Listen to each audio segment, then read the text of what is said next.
Life around the globe for refugees and migrants fleeing war, persecution, climate change, and economic misfortune routinely find themselves in great peril along migrant trails. Perhaps the most perilous path anywhere through the Darien Gap, a wild, lawless stretch that straddles Colombia and Panama. Last fall, before the pandemic and with the support of the Pulitzer Center, correspondent Nadia Drost and videographer Bruno Federico put themselves at great risk to bring us stories of people risking everything to make their ways north toward the U.S. And a warning, the images and accounts in this report may disturb some viewers. Where South America meets Central America lies one of the world's wildest jungles. It's roadless, lawless, and almost entirely uninhabited.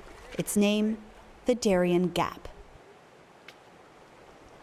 Underneath the soaring jungle canopy, migrants from around the world risk death crossing the jungle in a desperate bid to reach the US and Canada. They have no map and no instructions on how to make it through one of the world's most dangerous migration routes. I would like to send a message to anyone who is thinking of doing this route. It's very dangerous. If I knew this, I wouldn't have done it. Many migrants spend a week or even 2 on this trail before they reach a village and safety. But these journeys started long before.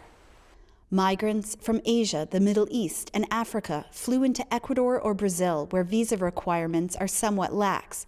Haitians also use this route as a springboard north. But to get from Colombia to Panama, they have to cross the Darien Gap by foot. It's the only missing 66-mile break in the Pan American Highway from the tip of Argentina up to Alaska. Migrants go first to the end of the road in Colombia, the port town of Necoclí, to head west along the Caribbean. The passenger manifest was global. Most had little idea of what lay ahead.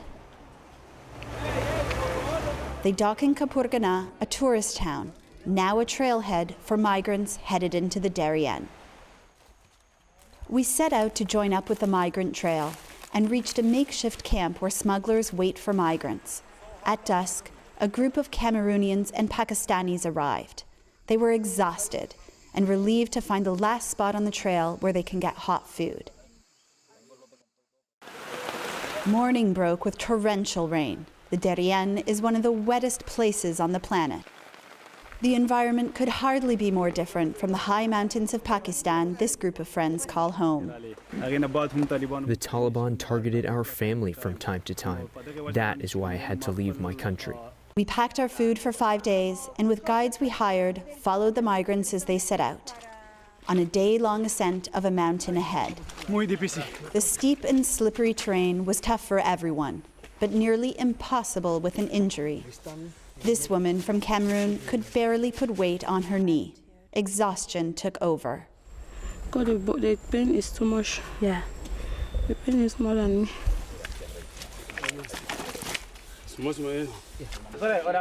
Up the mountain, the smuggler the Cameroonians and Pakistanis hired demanded payment.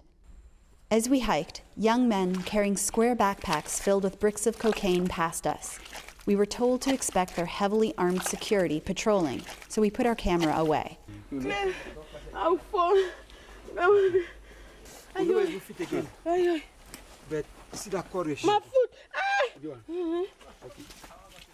After a steep descent, the group made it to this river. They were almost out of food. Smugglers won't venture any farther into Panama, where they could face over a decade in prison if they're caught. This one, who didn't want his face shown, wished smugglers weren't prosecuted so they could help migrants safely complete their journey. I've had to see mothers who tell their children they can't go on, to give themselves up to God. For anyone who has a family or kids, that breaks your heart. Another smuggler, who can't be identified, told us he came across this migrant who had been injured and spent 2 weeks on this mountainside. He was only crawling like a child. It's common. Most people who injure themselves die because there's no help for them. From here on, migrants are on their own. The next morning, we came across George, a Cameroonian man. Injured, he had been left behind by his group. Then, forging ahead alone, he fell and dislocated his shoulder. Our guides popped it back into place. He was one of many Cameroonians on this trail who didn't want to be fully identified, fleeing a brutal conflict in his country. You know, when you're running for your safety, you don't care what is happening to you.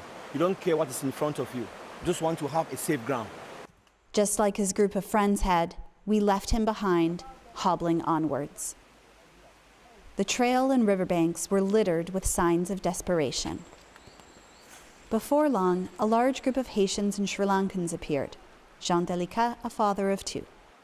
It's been 6 days that we're walking without stopping. The children cry of hunger. There's no food. There's nothing. There was nothing else for them to do but try to go ahead. These Haitians had been living legally in Brazil or Chile. Among them were 6 children and 3 pregnant women. Dusk fell, and the Haitians made camp high above the river. It was hard to find wood dry enough to make a fire, and even harder to find food to cook. The night's catch, a few fish.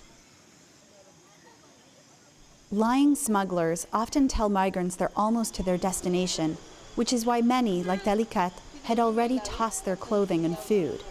The bread are finished right now. I have nothing here. Nothing. Your Bible? My Bible. Yes, my Bible. And my book. Where's your go?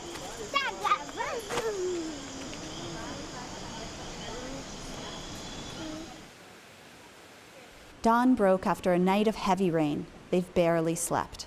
They are soaking wet and very hungry, but in fact, we are stuck here for now. That's because overnight the rain made the river rise dramatically. It was too high to cross. The rivers often pull children from their parents' arms and sweep migrants to their death. Marooned, with unwelcome time to think, worries took over the Haitians, like Rosie Bantour. Sometimes I think that if I was not this poor, I wouldn't have got into this situation. The river level dropped, and we finally set out again. Later, we were joined by 15 Bangladeshi men with nothing but the clothes they were wearing. They had been robbed 4 times on the trail of everything.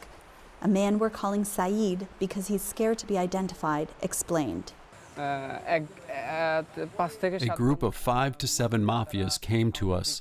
They pointed a gun towards us and took away our bags and everything. They left nothing for us. They even took away our food.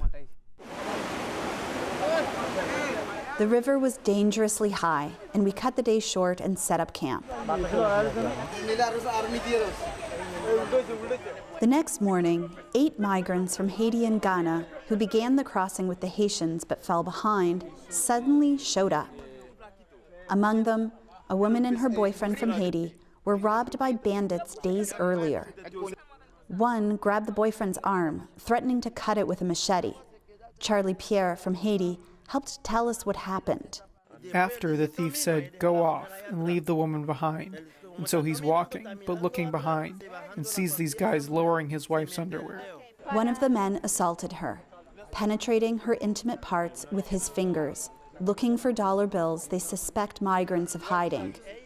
Later, we heard many stories of this and other abuse on the trail. After another night of heavy rain, the river is very, very high. It's going to be risky to cross it, but we simply cannot wait any longer because we have run out of food. Pierre found a pregnant Haitian woman he had been searching for, and we got on our way, trying to sidestep the river. After 8 days on the trail, Rosina Boateng's family from Ghana had run out of food. Because when is it going to finish? The hope, I lost hope. I even lost hope. Stomachs were empty, legs were quivering. Because the river was too high, we had to make a detour, winding up into the forest and dimming all hopes of reaching a settlement in Panama by night. The next day, minds were racing with one question. Will we make it out of here? There were foreboding reminders of those who did not. But these migrants joined the legions of survivors crossing the Darien Gap. As the river opened up, a driver and his outboard canoe appeared. We were on our way, finally, to a village. This night, the group made its way out of the Darien Gap, but the rest of their journey is as opaque as the black waters ahead. From the Darien Gap in Panama, reporting with Bruno Federico, I'm Nadia Drost for the PBS NewsHour. Just incredible reporting. And tomorrow, Nadia will report on the uneasy waiting game in Panama for the migrants who make it through the Darien Gap.